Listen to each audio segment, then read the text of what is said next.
Shri Sachidananda Sadhguru Sainath Maharaj key జై. శ్రీ సమర్థ రామదాస విజయం. అధ్యాయం 15. శ్రీరామ జయ రామ జయ జయ రామ. విద్యాసాగర, మహాత్ములందరిది ఒకే మార్గం, అదే భక్తి మార్గం. ఆ మార్గంలో వారు నడుస్తూ ముందు తరాల వారి కొరకు అక్కడక్కడ గుర్తింపు కొరకు మైలురాళ్లు పాతినట్లుగా అనేక మహిమల ద్వారా కొన్ని గుర్తులు ఉండేటట్లు చరిత్ర సృష్టిస్తారు. అటువంటి మహాత్ముడే తుకారాం బాబా. శ్రీ సమర్థ రామదాస స్వామి తమ పర్యటనలో దేహూగాం వచ్చారు. అచ్చటనే శ్రీ తుకారాం మహారాజ్ నివాసం ఉంటారు. ఆయన కారణ జన్ముడు. పూర్వం నామదేవుడనే పేర జన్మించి మహారాష్ట్రమంతటా పాండురంగుని భక్తి చైతన్యము వెల్లువలై ప్రవహించేలాగా చేశారు. జ్ఞానేశ్వర్ మహారాజ్ వారు గోరా కుంవార్ వారి సమకాలికలు. ఎవరికి వారే భక్తి జ్ఞాన వైరాగ్య పారేణులై దేశమంతటా భక్తిభావ ప్రకంపనలు సృష్టించారు. అటువంటి నామదేవ మహారాజ్ వారే వారి ఇష్టదైవం యొక్క ఆజ్ఞ మేరకు మరలా జన్మించి తుకారాం అనే నామధేయంతో పాండురంగ భక్తుడై నిరంతరం పారవశ్యంతో ఉండేవారు. విద్యాసాగర, వారు సంసారములో ఉన్న ఇద్దరు భార్యలను కలిగి ఉన్న రంగని భక్తి యందు నిమగ్నమై తామరాకుపై నీటిబొట్టు వలె జీవితాన్ని ఎంత ఒడిదుడుకులకు లోనైనా ఎలా గడపవచ్చునో ఆచరణలో చూపారు. వారి అపార సహనము శాంతములే వారికి రక్షా కవచముగా ఉండేవి. వారి సాంగత్యంలో గ్రుడ్డివానికి చూపు వచ్చింది, కుంటివారికి కుంటితనం పోయింది, మూగవారికి మాటలు వచ్చినవి. వారిని నిమిత్తంగా చేసుకుని ఎన్నో అద్భుత లీలలు చేశాడు రంగడు. భగవంతుడు స్వయంగా ఎంచుకున్న భక్తుడు ఆయన వ్రాసిన అభంగములను గంగలో కలపాలని కొందరు వ్యతిరేకులైన తన అభంగాలను మూటగట్టి అందరి సమక్షంలో నదిలో వదిలారు. ఆయన వ్రాసిన అభంగములను గంగలో కలపాలని కొందరు వ్యతిరేకులైన పెద్దలు సూచించారు. శ్రీరంగుని అభీష్టం అదే అయితే నాకేం అభ్యంతరం లేదు అని ఆ మహారాజ్ తన అభంగాలను మూటగట్టి అందరి సమక్షంలో నదిలో వదిలినారు. రంగన్ని స్మరించినారు. అప్పుడేమైందో తెలుసా? రంగడు వాటిని తడవనీయలేదు. ఆ భగవంతుడు కరుణామయుడు అని రుజువు చేశాడు. నదిలో నుంచి ఆ మూట పైకి వచ్చింది. ఆ మహారాజు వారి తపస్సు ఫలించింది. దుర్మార్గుల ఆటలు కట్టించేందుకే రంగడు ఈ లీల చేసినాడేమో అని అనుకున్నారు అందరూ. ఇలాంటి చమత్కారములు రంగడు ఎన్నో చేశాడు భక్తుల కొరకు. ఇవన్నీ భక్తుల కీర్తిని ఇనుమడింపచేసి భగవంతుని శక్తిని తెలియచేస్తాయి. తుకారాం బాబా సమాగమనం. అటువంటి మహానుభావులు తుకారాం మహారాజు వారింట సంధ్యవేళ నిత్యం మహా సంకీర్తనం జరుగుతుంది. ఆ సంకీర్తన సమయానికి సరిగా శ్రీ సమర్థుల వారు ఆ చోటికి చేరుకున్నారు. ఆ సంకీర్తనలు ఆస్వాదిస్తూ వారు తన్మయులై ఎంతోసేపు ఉండిపోయారు. తర్వాత సంకీర్తన ఆపిన సమయంలో జయ జయ ధ్వానములు చేసినారు. అందరితో శ్రీ సమర్థులు కూడా శృతి కలిపినారు. ఆహా, నీ సంకీర్తనలతో పండరీపురం ధన్యమైందయ్యా, విఠలుడు ధన్యుడు. హే పాండురంగా, నీ భక్తుల గానంతో పరవశించి వారి హృదయంలో నీ నివాసం ముందునని తెలిపినావు కదా. నీ లీలా విలాసమేనని కొనియాడగలము స్వామి విఠోబా అంటూ పరవశులే పలికినారు. అంతకుముందే తుకోబాజీకి శ్రీ సమర్థుల వారి లీలలు మహిమలు కర్ణాకర్ణికంగా తెలిసినాయి. వారి దర్శన ప్రాప్తి ఇప్పుడు కలిగింది. వీరే శ్రీ సమర్థులని తెలుసుకొనగానే వారి ఆనందమునకు అవధులు లేనట్లయింది. భక్తి పారవశ్యంతో సభలోనున్న శ్రీ సమర్థుల వద్దకు పోయి పాదాభివందనం చేసినారు. శ్రీ సమర్థులు పరమానంద భరితులై వారిని లేపి ఆలింగనం చేసుకున్నారు. ఆ మహాభక్తుల కలయిక అక్కడి భక్తులందరికీ కనుల పండువయింది. ఆనందంతో శ్రీ సమర్థుల వారికి అందరూ పాదాభివందనములు చేసినారు. వారి ఇరువురు అనేక ఆధ్యాత్మిక జ్ఞానమునకు సంబంధించిన విషయాలు, శ్రీ పాండురంగుని లీలా విలాసాలు పరస్పరం సంభాషించుకున్నారు. ఆధ్యాత్మిక ఆనందానుభూతిని పొందినారు. తర్వాత అక్కడి నుంచి శ్రీ సమర్థులు బయలుదేరి దేశ సంచారం చేస్తూ షాహాపూర్ దగ్గర అడవుల్లోనూ కొండల్లోనూ సంచరిస్తూ కొన్ని రోజులు ఉన్నారని శ్రీ నిత్యానందులు పరవశులై బోధించినారు. విద్యాసాగర, మహాత్ములు ఒకరినొకరు గుర్తించగలిగి ఉంటారు. ఎందుకంటే భగవంతుని కళలు వారి ముఖార వింతమున తాండవిస్తూ ఉంటాయి. వారి సాధన యొక్క చిత్కళలు కూడా భాసిస్తూ ఉంటాయి. వారి తేజస్సును బట్టి వారి సాధన ప్రస్ఫుటమవుతూ ఉంటుంది. అజ్ఞానులకు మాత్రం ఆ తేజస్సు గుర్తింపుకు రాదు. కాబట్టి కొన్ని చమత్కారాలు చేయవలసిన అవసరం మహాత్ములకు కలుగుతుంది. వారు ఏ చమత్కారం చేసిన అజ్ఞానులకు కనువిప్పు కలగటానికో లేక సజ్జనులకు మేలు చేయటానికో తప్ప ఊరికే మాత్రం చమత్కారాలు చేయరు. ఈ విషయాన్ని అందరూ గుర్తించాలి అని పలికి తరువాత లీలలను రేపు చెప్పుకుందామని పలకగానే గురు శిష్యులు ఇరువురు జయ జయ రఘువీర సమర్థ అని జయ జయనాదములు చేశారు. షహర్పూర్లో లీల. మరుసటి దినం శ్రీ నిత్యానంద యోగి గారు ఇట్లు చెప్పసాగిరి. విద్యాసాగర, శ్రీ సమర్థుల వారు షహర్పూర్లో చేసిన లీల విభూతి చాలా విశేషమైనది. ధర్మరక్షణే కాదు, భక్త సంరక్షణ కూడా వారు అనేక సందర్భాలలో చేసినారు. శ్రీ స్వామివారు మసూరి, షహర్పూర్ ప్రాంతాలలో సంచారం చేయించు కొండ గుహలలో నివసించేవారు. వేకువ జామున లేచి కాలకృత్యములు తీర్చుకొని స్నాన సంధ్యలను ముగించుకొని కొండ గుహలలో ధ్యానంలోనూ రామనామ జపంతోనూ గడిపేవారు. మధ్యాహ్న సమయంలో పరిసర ప్రాంతములలో మధుకరి చేసేవారు.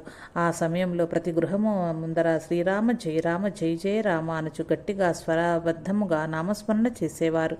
మధుకరి స్వీకరించిన తరువాత జయ జయ రఘువీర సమర్థ అని ఆ గృహంలోని వారిని దీవించేవారు. ఆ మధుకరితో కొండ గుహల కేగి శ్రీరామాదులకు నైవేద్యం పెట్టి తాము స్వీకరించేవారు. ప్రతిరోజు ఒక్కపూటనే భిక్ష స్వీకరించేవారు, అది కూడా ఎక్కువగా తెల్లన్నం మాత్రమే. ఒక రోజున షహర్పూర్లో గల ఒక పెద్ద భవంతి ముందు నిలబడి నామస్మరణ చేసినారు. అతి గంభీర ధ్వనితోనున్న ఆ నామం వింటూనే లోపలికి వచ్చి లోపల నుంచి ఒక మాత బయటకు వచ్చి స్వామివారిని చూచి కోపంతో, ఓ బైరాగి, ఆ నామం మా ఇంటి ముందు పలకకు, ముందుకు పో అని కసిరి లోపలికి వెళ్ళింది. శ్రీ స్వామివారు కదలక మరలా నామస్మరణ చేసినారు. ఆమె లోపల నుంచి అతి వేగంగా బయటకు వచ్చి, ఇది సంసారుల ఇల్లు, నీవు చేసే ఆ నామం మాకు హాని కలిగించగలదు, పోయి దూరంగా చేసుకో ఆ నామాన్ని అని గట్టిగా అరుస్తూ కేకలు వేసింది. అంతేకాకుండా స్వామివారి ముఖం మీద తలుపులు కూడా వేసింది. శ్రీ స్వామి సమర్థులకు ఆమె చర్యలు వింతగా గోచరించినవి. ఆయన ఒక్క క్షణం యోచించగానే ఆమె మనోవేదన అర్థమైంది. అయినా అది ఆమె నోటితోనే చెప్పించాలని తలంచి వరుసగా 4 రోజుల పాటు ఆమె వాకిట్లో నామాన్ని పలుకుతూనే ఉన్నారు. చివరికి శ్రీ స్వామివారి ప్రేరణ చే ఆమె బయటకు వచ్చి, ఏమయ్యా బైరాగి, రోజు ఇలా నామస్మరణ చేసి మమ్మల్ని ఇబ్బంది పడతారెందుకు? ఆ నామం పలకవద్దని ఎన్నిసార్లు చెప్పినా వినరేం? అసలే కష్టాలలో ఉన్న మాకు ఈ నామం వల్ల ఇంకా ఏ అరిష్టం జరుగుతుందోనన్న శంక నన్ను పీడిస్తోంది. కావున దయచేసి ఇచ్చట నుంచి వెళ్ళండి అని విసుగుతో స్వామివారిని పంపివేయటానికి ప్రయత్నించింది.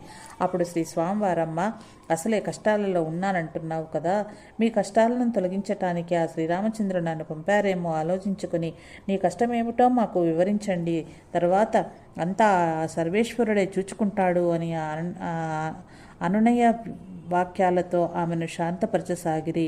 అప్పటికి ఆమె తేరుకొని, ఓ గోసాయి, ఏమి చెప్పమంటారు? మా కష్టం గోసాయిలతోనూ బైరాగులతోనూ తొలగేది కాదు. మా బాధను ఊరివారే పట్టించుకోలేదు, మీరు మాత్రం ఏం చేయగలరు? అయినా మిమ్మల్ని చూస్తూ ఉంటే ఎందుకో ఊరట కలుగుచున్నది. ఏమైనా మీరు చెప్పినట్లు ఆ సర్వేశ్వరుడు ఎవరిలో ఉంటారో, ఎవరితో ఏ పని చేయించగలరో అనిపిస్తుంది. మా వారు కరణీకరం చేస్తుంటారు. పన్నులు తక్కువగా వసూలు చేశారనే చిన్న కారణంతో యవనరాజులు ఆయనను బందీని తీసుకుని వెళ్లారు. ఇవాళ్టికి 15 రోజులు అయింది. అందువలన మిమ్మల్ని కోపగించుకోవలసి వచ్చింది అంటూ దుఃఖించసాగింది. అంతటా శ్రీ స్వామివారమ్మ, ఆ సర్వేశ్వరుని నమ్మిన వారు ఎన్నటికీ ఇక్కట్ల పాలు కారు. ఇప్పుడు నీవు పూర్తి నమ్మకంతో భారం ఆయన మీద వెయ్యి, తప్పకుండా శుభం కలుగుతుంది అని ధైర్యం చెప్పారు. తల్లి, బాగా గుర్తుంచుకో, ఇవాళ్టికి 11వ రోజున నీ భర్త తప్పకుండా ఇంటికి వస్తాడా? అప్పుడు నీవు నాకేమిచ్చేదవో అని అడిగిరి. స్వామి, ఆ సర్వేశ్వరుడి దయవలన నా భర్త క్షేమంగా ఇంటికి తిరిగి రావాలని, కానీ మీరు ఏది కోరితే అది ఇస్తాను. అది బంగారమైనా, ధనమైనా, జీవితాంతం మీకు భోజనమైనా సరే, నా ప్రాణనాథుని కన్నా ఇవేమి నాకు ఎక్కువ కాదు అని పలికింది.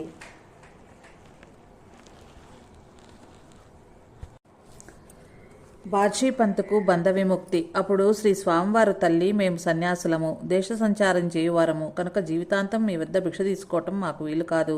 ఇక ధనము బంగారము సంగతంటావా? మేము సర్వసంగ పరిత్యాగులం. మాకు ఇలాంటి వాటి మీద ఆకాంక్ష ఉండదు. మాకు కావలసిందల్లా దైవనామ స్మరణ వల్ల ప్రజలందరూ సుఖశాంతులతో సుభిక్షంగా ఉండాలని మా సంకల్పం. కనుక మీ గృహంలో మీ జీవితాంతం రామనామ స్మరణ చేస్తూ ఆధ్యాత్మికంగా జనులందరికీ మార్గదర్శకులుగా ఉంటామని వాగ్దానం చెయ్యి తల్లి అన్నారు. అంతటా ఆమె, స్వామి, ఏమీ ఎరుగని పామురులం, మీ కృప ఉంటే అలాగే చేస్తామని పలికింది. ఈ శ్రీ స్వామివారు అభీష్ట సిద్ధిరస్తు అని అచ్చటి నుంచి వెడలిపోయారు. శ్రీ స్వామివారు సతీబాయికి తాను అభయం ఇచ్చిన విషయమై మారువేషంలో బీజాపూర్ రాజ దర్బారికి వెళ్ళినారు.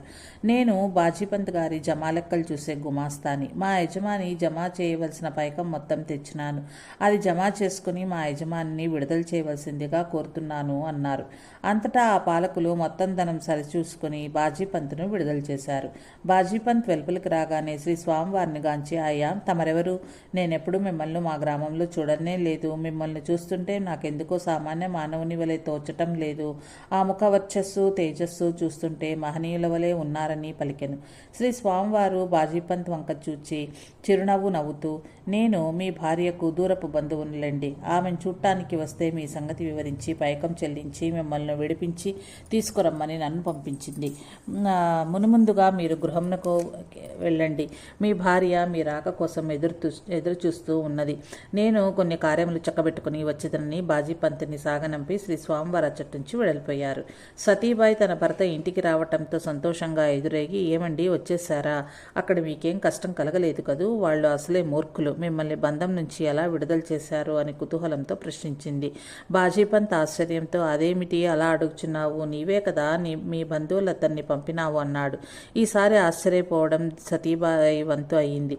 ఆమె ఆశ్చర్యం నుంచి తేరుకొని, ఇవాళకి సరిగ్గా 11 రోజుల క్రితం ఒక స్వామివారు మన ఇంటికి వచ్చారు అని జరిగిన సంగతంతా భర్తకు వివరించింది. ఆమె కన్నులు ఆనంద బాష్పాలతో నిండగా మనసులో శ్రీ స్వామివారిని తలుచుకుని ఆమె భర్తతో ఇలా అన్నది, ఏమండి మనకు ఇంత ఉపకారం చేయవచ్చిన మహనీయుణ్ణి గౌరవించకపోగా నానా దుర్భాషలాడి కోపగించి తినే నేనెంత మూర్ఖురాలినో కదా. నేను ఎంతగా కోపించి దుర్భాషలాడిన ఆ మహనీయుని మూర్తి కించిత్తు కూడా చలించక అవమానపడకుండా పైకం చెల్లించి మిమ్మల్ని విడిపించారు.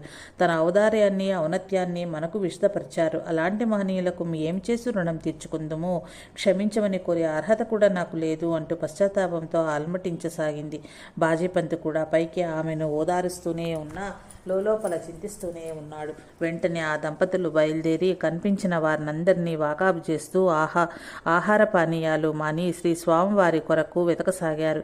ఈ విధంగా 3 రోజులు గడిచినాయి. 4వ రోజున జయ జయ రఘువీర సమర్థ అంచు శ్రీ స్వామివారు సతీబాయి ఇంటి ముంగిట ప్రత్యక్షమైనారు. శ్రీ స్వామివారిని చూడగానే ఆ దంపతులు పొంగిపొర్లే హర్షాతిరేకంతో ఆనందం పట్టలేక కన్నుల ఆనంద బాష్పాలు రాల్చుండగా పాదాభివందనం గావించి కంఠం గద్గతిగా మగుచుండగా, స్వామి మిమ్మల్ని ఎన్నయో దుర్భాషలాడితిని, అయినను మా కొరకై సేవకుని వేషం ధరించి మా కష్టాలను తొలగించితివి. క్షమించమని కోరే అర్హత కూడా మాకు లేదు. అయినా మిమ్మల్ని దర్శించుకుని నేను మీ పట్ల చేసిన అపరాధాన్ని క్షమించమని వేడుకోవాలని తప్పించుచున్నాను. ఈ దీనులను ఉద్ధరించటానికి అరుదించినావా తండ్రి? హే జగదోద్ధారక, మా పాలిట భాగ్యమా, మమ్ము కరుణించు దేవా, ఒక్కసారి మా గృహంలోనికి అరుదించి పావనం చేయండి పురుషోత్తమ అనుచు లోనికి ఆహ్వానించరు. శ్రీ స్వామివారిని లోనికి తోడుకొని వెళ్ళి పూజాగృహంలో ఉచిత ఆసనం మీద కూర్చుండింపచేసి అర్ఘ్యపాద్యములను ఇచ్చి పూజాధికములను జరిపి భిక్షనిచ్చిరి. సతీబాయి నెమ్మదిగా శ్రీ స్వామివారి పాదముల వద్ద కూర్చుండి, స్వామి మీ దయవలన నా భర్త క్షేమంగా ఇంటికి తిరిగి వచ్చినారు. నా వాగ్దానం నెరవేర్చుకోవటానికి మిమ్మల్ని కోరిక కోరవచ్చా అని అడిగింది. శ్రీ స్వామివారు, అదేం తల్లి, మీ హితం కొరికే కదా వాగ్దానం చేయించి తిని, అది నెరవేర్చే శక్తిని నీకు ఆ శ్రీరామచంద్ర ప్రభువులు సదా లభింపచేయునుగాక అని పలికిరి. అంతటా సతీబాయి, అయితే మీరు మా గురుదేవులుగా ఉండి మాకు మంత్రదీక్షను సంగమని ప్రార్థించింది. శ్రీ స్వామివారు తథాస్తు శుభమస్తు అని పలికి మంత్రదీక్షను నొసగినారు. ఆ రోజు నుంచి సతీబాయి సాధన చేస్తూ ప్రతిరోజు శ్రీ స్వామివారి పాదతీర్థం స్వీకరించనిదే ఆహారం భుజించేది కాదు. ఒక్కొక్కసారి స్వామి దర్శనం 3-4 రోజులు కలిగేది. అయినను ఆమె స్వామివారి పాదతీర్థం లభించనిదే భుజించకూడదన్న నియమాన్ని పెట్టుకున్నందువలన అన్ని రోజులు నిరాహారిగానే ఉండేది.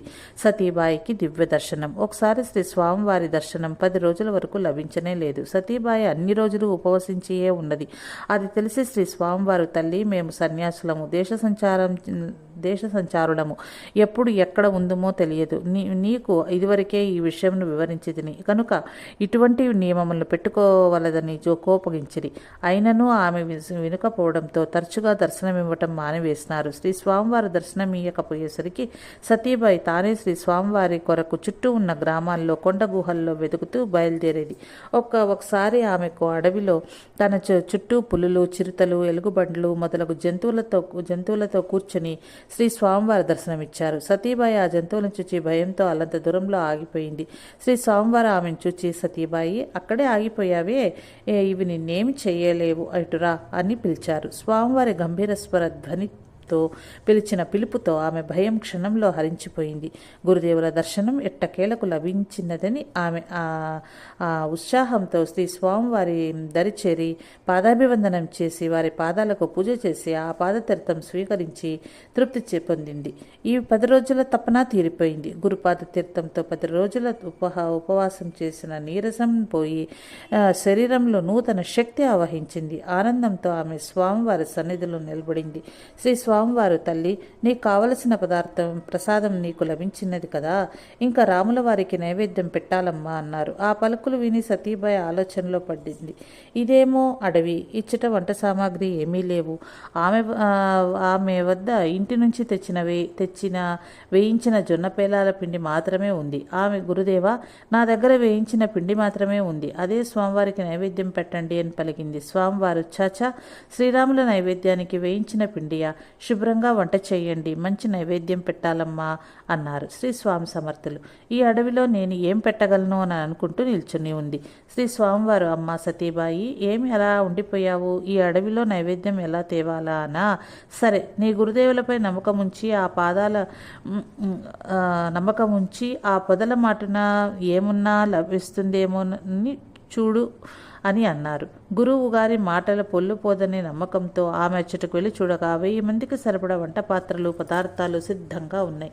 ఆమె అమితమైన ఆనందంతో అచ్చటనే చేతులు జోడించి, ఓ గురుదేవా, నీ యొక్క శక్తి అపూర్వం, అమోఘమైనది అని నమస్కరించుకుని ఆయన కీర్తిని, మహిమలను స్మరించుకుంటూ వంటకు ఉపక్రమించింది. సతీబాయి వంట ముగించేలోపు శ్రీ స్వామివారు స్నానాధికాలు ముగించుకొని పూజా నిత్యానుష్ఠాన కార్యక్రమాలు పూర్తి చేసినారు. ఇంతలో సతీబాయి వచ్చి, గురుదేవా, శ్రీరామాదులకు నైవేద్యం పెట్టడానికి అన్ని పదార్థాలు సిద్ధమైనాయి అని తెలిపింది. అప్పుడు శ్రీ స్వామివారు, సరే, నేను శ్రీరామాదుల వారికి నైవేద్యం పెట్టి వస్తాను, నీవు అలా దూరంగా వెళ్ళమ్మా అన్నారు. వెనుకకు మాత్రం తిరిగి చూడకు అని హెచ్చరించినారు. మానవ నైజం ఏమిటంటే, ఏదైనా చేయవద్దు అంటే ఎందుకు చేయకూడదు, దానిలో ఏముందోనన్న ఉత్సుకతో అదే చేస్తారు. సతీబాయి, గురువు గారు ఎందుకు చూడవద్దన్నారు అని అనుకుంటూ ఉత్సుకతో వెనుకకు తిరిగి చూచింది. అలా వెనుకకు తిరగగానే అచ్చటి దృశ్యం చూసి సంభ్రమాశ్చర్యాలకు లోనై నోట మాట రాక స్థాణువలి నిలిచిపోయింది. శ్రీ స్వామివారి స్థానంలో శ్రీ హనుమంతుల వారిని దర్శించి ఆ తేజస్సుకు తట్టుకొనలేక కళ్ళు మూతలు పడింది. అపస్మారక స్థితిలోనికి వెళ్ళింది. అప్పుడు శ్రీ స్వామివారు యథారూపం ధరించి సతీబాయిని మేల్కొల్పినారు. ఆమె స్వామివారి పాదాలపై పడి, గురుదేవా, మీ యొక్క దివ్య దర్శనం లభించింది, నేనెంత అదృష్టవంతురాలను, ఈ జన్మకు ఈ సార్థకత లభించింది, నేను ఇకపై మీ దాసురాలను, మీ ఆజ్ఞల్ని ఎల్లప్పుడూ శిరసా వహిస్తాను, నన్ను కరుణించండి అంటూ దోసిలి ఒగ్గి వేడుకున్నది. అప్పుడు శ్రీ స్వామివారు ఆమెకు హనుమంతుల వారి పూజా విధానాలను, విశేషాలను తెలియచెప్పి, ఇక నుంచి ఉపవాసాలు చెయ్యకు, శ్రీరాములపై మనసు నిలిపి సాధన చేస్తూ 10 మందికి మార్గదర్శకురాలువై నీ శేష జీవితాన్ని గడపమని చెప్పారు. ఇది మా ఆజ్ఞగా పాటించమని చెప్పారు. కొలది కాలం తర్వాత షహర్పూర్ ప్రాంతంలో ప్రతాప రుద్రమారుతి ఆలయాన్ని నిర్మించి సతీబాయి దంపతులకు దాని నిర్వహణ బాధ్యతలను అప్పగించి చాపల్కి బయలుదేరారు. శ్రీరామ జయ రామ జయ జయ రామ అని శ్రీ నిత్యానందుల వారు జయ జయనాదములు చేయగా విద్యాసాగరులను అనుసరించారు. చాపల్లో ఆశ్రమ నిర్మాణం. శ్రీ సమర్థుల పర్యటనలో చాపల్ గ్రామ శివారులోకి రాగానే అచ్చట ఆశ్రమ స్థాపనకు శ్రీరాముల ఆదేశం లభించింది. ఆ గ్రామ పటేళ్లను మరికొందరు పెద్దలను కలిశారు. శ్రీ సమర్థుల వారి దర్శనంతో ఆ ప్రాంత ప్రజలంతా అపరిమిత ఆనందాన్ని పొందారు. వారి ఆదేశాలను తలదాల్చుతానని చెప్పారు. తలదాల్చమని చెప్పారు. శ్రీ సమర్థులు ఆ గ్రామంలో శ్రీ రామాజ్ఞను అనుసరించి మఠ నిర్మాణం చేయాలని సంకల్పం వ్యక్తం చేయగా వారంతా సంతోషంతో గంతులు వేశారు. ఆ గ్రామ సరిహద్దుల్లోనే మాండ్ నది ప్రవహిస్తున్నది. మాండ్ నది కృష్ణానదికి ఉపనది. దానికి ఆనుకునే శ్మశానం ఉన్నది. అక్కడ క్షుద్రోపాసనలు చేసేవారు కొందరు పూర్వకాలంలో బేతాళ్, మసోబా, కంకాళ్, మైరాళ్, బహిరోబా, రోకా, డోబా పేర్లతో రాళ్లు పాతి ఉంచి గ్రామ దేవతలని చెప్పారు. శ్రీ సమర్థుల వారు అదే ప్రదేశంలో శ్రీరాముల వారి మందిర నిర్మాణం చెయ్యాలని, మఠ నిర్మాణం చెయ్యాలని దైవాజ్ఞాన్ని తెలుపగా గ్రామస్తులు ఆశ్చర్యపోయారు. అందరూ సేవలో పాల్గొంటామని వచ్చారు. మరి ఆ దేవతలను ఏమి చేయాలని వారు ప్రశ్నించగా అన్నీ పెళ్లగించి నదిలో పారవేయండి అని ఆజ్ఞాపించారు. శ్రీ స్వామి సమర్థుల వారు అంత నిర్లక్ష్యంగా చెప్తుంటే వారు భయంతో స్వామి మహారాజ్ ఆ దేవతలు ఆగ్రహిస్తారేమోనని అనుమానం వ్యక్తం చేశారు. ఓరి మీరు పిచ్చివారా, ఇక్కడకు దేవాది దేవుడైన శ్రీరామచంద్రుడే వస్తుంటే వీళ్ళంతా తప్పుకోవద్దా? 3 కోట్ల దేవతలను రావణుని కట్టడి నుంచి తప్పించిన అవతార పురుషుడు శ్రీరాముడు. ఈ దేవతలు కూడా సంతోషిస్తారని నేను చెప్పినట్టు చేయండి అని అన్నారు. ఆ దేవతలందరికీ నాయకుడైన మసోబా దేవుడు మాత్రం శ్రీ సమర్థులను శరణు కోరగా అనుగ్రహించి క్షేత్రపాలకుడుగా ఉండమన్నారు. ఆ గ్రామస్తులు గాని ఎవరైనా ప్రతి ఉత్సవ సమయంలోనూ మసోబాకు పెరుగన్నము, టెంకాయ నైవేద్యంగా సమర్పించండి అని ఆదేశించారు. ఆ విధంగా ఈనాటికి జరుగుతూ ఉన్నది. మఠ నిర్మాణం జరిపించారు. అక్కడనే శ్రీరాములకు మందిర నిర్మాణము జరుగుచున్నది. శ్రీ స్వామి పర్యటనలు చేస్తూనే ఉన్నారు. జై జై రఘువీర సమర్థ శ్రీరామ జయ రామ జై జయ రామ. ఇది విద్యాసాగర శ్రీ నిత్యానంద యోగి సంవాద రూపంలో శ్రీ దత్తాత్రేయ సంప్రదాయ శిష్య పరంపరలోని శ్రీ శ్రీ శ్రీ స్వామి విఠలానంద సరస్వతి మహారాజు విరచిత శ్రీ స్వామి సమర్థ రామదాస విజయములోని 15వ అధ్యాయం సంపూర్ణం. ఓం శాంతి శాంతి శాంతి.